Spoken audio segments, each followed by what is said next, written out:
We also have some basic image filters, and these aren't image filters in the same way that you would think of like Instagram filters. They're more basic, but I'm gonna show you how to do some basic Instagrammy kind of stuff next time.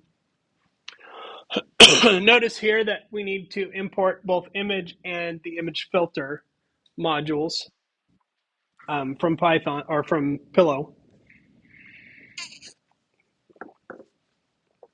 And so we've got blur, box blur, and Gaussian blur. I'm going to show you the difference between them. Blur is the most basic command. You can't even adjust it. It's just blur. So it makes it a little bit blurry. A little bit. It kind of just softens things a little bit. Box blur starts out, well, you can give it an argument that specifies how extreme you want the blur to go. 5 is just a little bit, 20 is very high. I'm not sure what the upper and lower limits are. That's 5. Similar to the regular blur command, a little bit more. 20 is very blurry. If I go to 30, it's even more blurry. Now, you probably can't see it, but if you look closely on box blur, the strawberry doesn't show it as much. Let me go back to the buildings.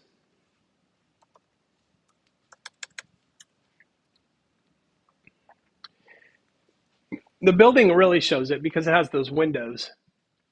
But what you might notice is that while it's blurry, you can see a lot of vertical and horizontal lines. And that's because the mathematical formula of a box blur actually uses a square pattern to blur the image.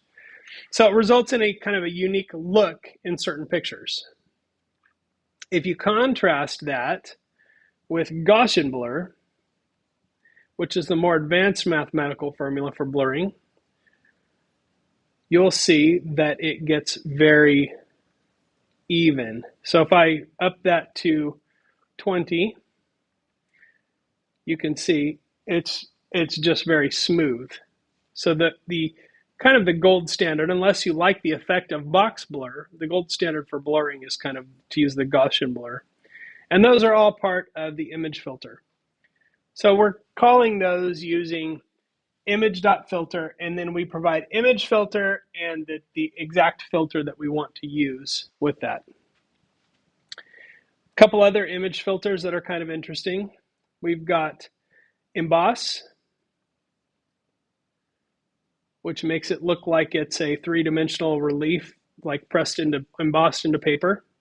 So it uses the contrasting edges in the image to draw those designs. And then find edges. We'll find all of the edges of all the objects in the image using contrast. This is actually one of the things that we would use if we were creating a program that we wanted to recognize objects in an image from the background.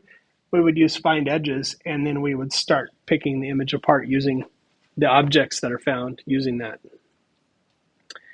And then edge enhance is another one. Looks like that. I'll throw that up with the original so you can see the difference. So there's the original, there's the edge enhanced. And basically what it's doing is it's changing the pixels so that they are more contrasted, and it basically enhances the contrasting edges. So if I do that and then I do find edges, the objects will be even more extreme in the picture. So those are things that we can use, and those are available to you to play around with.